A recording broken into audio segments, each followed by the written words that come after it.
Señor Meteo, cuando dice il fait beau. Señor Meteo, habla del frigo. Ay, ay, señor Meteo, cuando mi transistor, esperanza, calor y la toc. ¡Qué dolor! Bonjour à toutes et à tous, c'est le week-end et c'est l'heure de ma revue de presse pour revenir ensemble tout en douceur sur l'actualité de la semaine. Et aujourd'hui c'est Damien qui va m'accompagner pour présenter cette revue de presse. Bonjour Damien. Bonjour Yannick.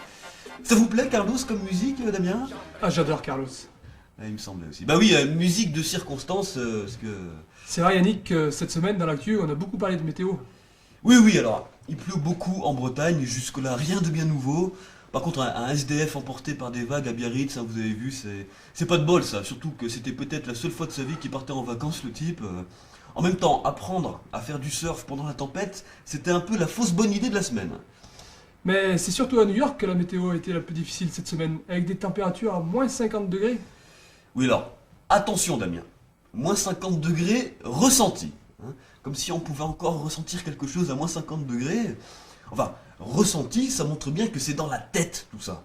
Regardez en Russie, toutes les années ils se tapent des hivers à moins 50 degrés, mais comme ils passent leur journée à s'envoyer de la vodka à 75 degrés, dans leur tête ils sont toujours à plus 25. Hein. C'est du ressenti, je vous dis, c'est psychologique tout ça. Pour en revenir à la tempête en France, à certains endroits les vagues ont creusé des trous énormes dans le sable. Oui, donc si vous avez perdu quelque chose en vacances cet été, c'est le moment d'aller faire un tour sur la plage, on sait jamais. Hein. Dans l'actu cette semaine aussi Yannick, une information importante. La Belgique s'apprête à devenir le premier pays européen à autoriser officiellement la consommation d'insectes. Oui, et alors, il s'agit pas de gober une mouche de temps en temps, hein, non, ça je connais déjà plein de gens qui le font. Non, là, il s'agit de réellement manger des insectes parce qu'en 2050, on sera 9 milliards sur la planète et il y aura plus assez de viande pour tout le monde. Alors, à mon avis, ça risque de changer pas mal de choses. Hein. Par exemple, la carte du Buffalo Grill en 2050, elle va moins faire rêver.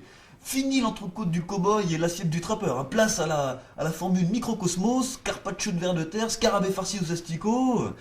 Et alors je vous parle pas des nouveaux scandales alimentaires qui risquent d'arriver, hein. La chenille folle, le scarabée fou. À ce rythme-là, un jour vous allez voir qu'on va retrouver de la viande de chenille dans les lasagnes aux fourmis. Hein.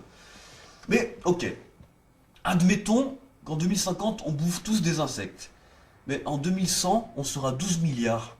Quand il y aura plus d'insectes, on mangera quoi Damien? Des bottes de foin et du plancton On revient en France. En ce début d'année, Manuel Valls a décidé d'instaurer un nouveau code de déontologie pour la police. Matricule et vouvoiement obligatoires par les policiers. Ouais, en gros, ça doit les inciter à être plus sympas. Mais il faut pas qu'ils tombent dans l'excès de zèle non plus. Moi je vois bien les interrogatoires. Monsieur veut-il passer aux aveux tout de suite? Ou monsieur préférait-il qu'en préambule je lui enfonçasse ma matraque dans le fion?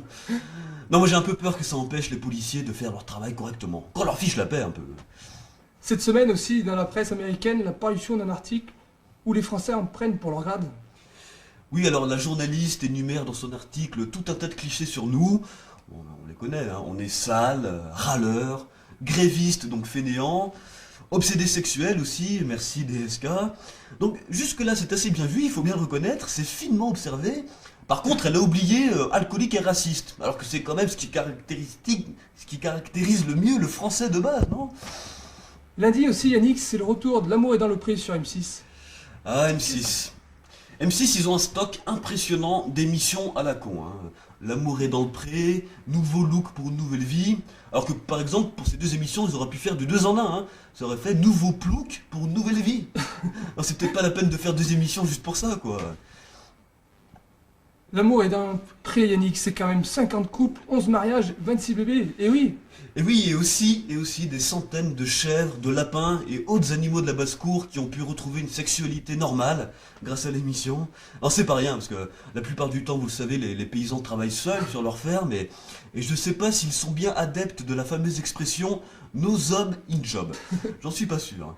Alors oui, et d'ailleurs à ce propos, ne prenez pas le titre « L'amour est dans le pré » au pied de la lettre. Moi je vois déjà des détraqués aller chercher un âne ou un mouton dans un champ. Non, cette émission n'est pas un appel à la zoophilie, je le rappelle. Enfin, c'est pas très clair, c'est vrai qu'il faudrait peut-être que le CSA demande à M6 de faire défiler un message de prévention en bas de l'écran. On n'est pas à l'abri d'un accident. Pour finir, après Michael Schumacher, c'est au tour d'Angela Merkel qui a eu un accident de ski. Oui, comme quoi sur la neige, les grosses allemandes ne tiennent pas si bien la route que ça. Hein.